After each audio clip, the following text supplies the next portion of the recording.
ओम श्री परमात्मने नमः। श्रीमद्भागवत महापुराणम सच्चिदानंद रूपाय विश्व उत्पत्ति आदि हेतवा तापत्रय विनाशाय श्री कृष्णं वयं नमः। छठा अध्याय। देवताओं द्वारा सब धाम पधारने की प्रार्थना, यादवों का प्रभास क्षेत्र गमन और उद्धव जी का भगवान के पास आगमन।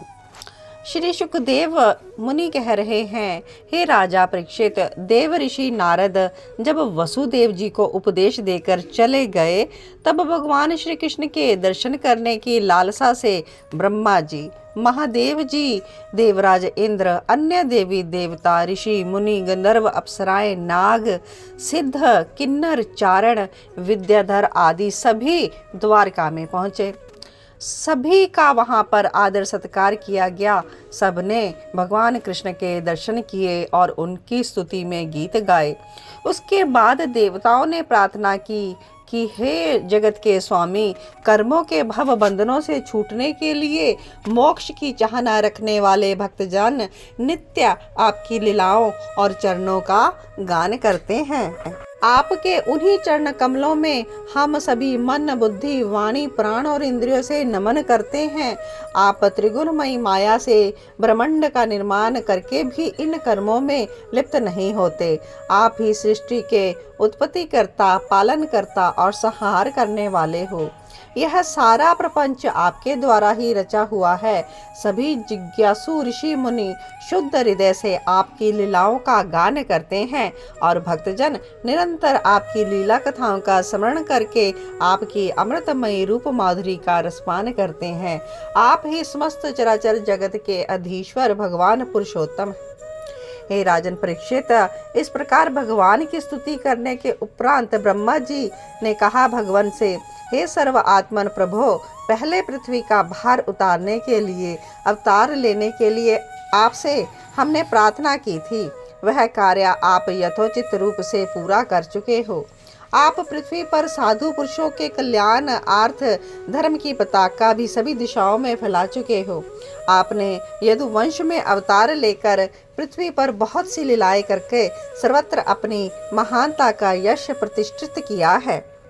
हे प्रभु, कलयुग में जो लोग आपकी इन उदार मन लीलाओं का गान करेंगे, श्रवण करेंगे, कीर्तन करेंगे, वे सुगमता से ही इस भव सागर से पार उतर जाएंगे। हे प्रभु, आपको अवतार लिए 125 वर्ष व्यतीत हो चुके हैं। अब हमारा यहाँ कोई कार्य शेष नहीं जिसके लिए आपको यहाँ पृथ्वी पर रुकना पड़े।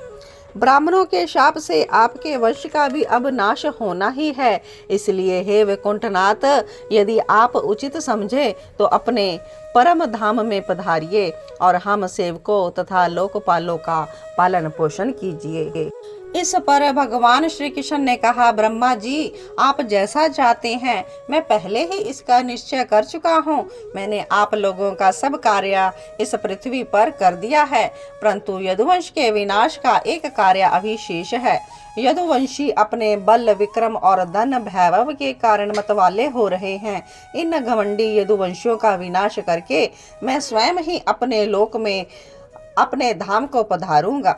हे राजन परीक्षित, भगवान द्वारा इस प्रकार आश्वस्त किए जाने पर ब्रह्मा जी ने सभी देवगणों के साथ उन्हें नमन किया और अपने लोक को चले गए। उनके जाते ही द्वारका में बड़े अपशकुन होने लगे। उन्हें देखकर बड़े बड़े लोग भगवान के पास आए तो भगवान कृष्ण ने उनसे कहा, आप देख ही रहे हैं कि ब्राह्मणों के श्राप के कारण यहाँ कैसे कैसे उत्पात होने लगे हैं। ऐसे में द्वारका छोड़कर चले जाने में ही भलाई है। हमें यहाँ से पवित्र स्थल प्रभास क्षेत्र में चलना चाहिए। वहाँ हम स्नान करके दान दक्षिणा देकर ब्राह्मणों के शाप को शांत करने का प्रयत्न करेंगे। भगवान के परामर्श पर सभी द्वारकावासी प्रभास क्षेत्र में चलने की तैयारी करने लगे। उसी समय भगवान के प्रिय मित्र उद्धव जी उनके पास आए और बोले, हे योगेश्वर, आप सर्वशक्तिमान परमेश्वर हैं। आप चाहते तो ब्राह्मणों का शाप नष्ट भी तो कर सकते थे, परंतु आपने ऐसा नहीं किया। मैं जान गया हूँ, अब आप यदुवंश का संहार करके इस लोक को छोड़कर जाने वाले हैं। आगे उद्धव जी कहते हैं, परंतु हे श्याम सुंदर, मैं आधे क्षण के लिए भी आपके चरण कमलों को छोड़कर जाने की बात सोच नहीं सकता। मेरे स्वामी, आप मुझे भी अपने साथ ले चलिए।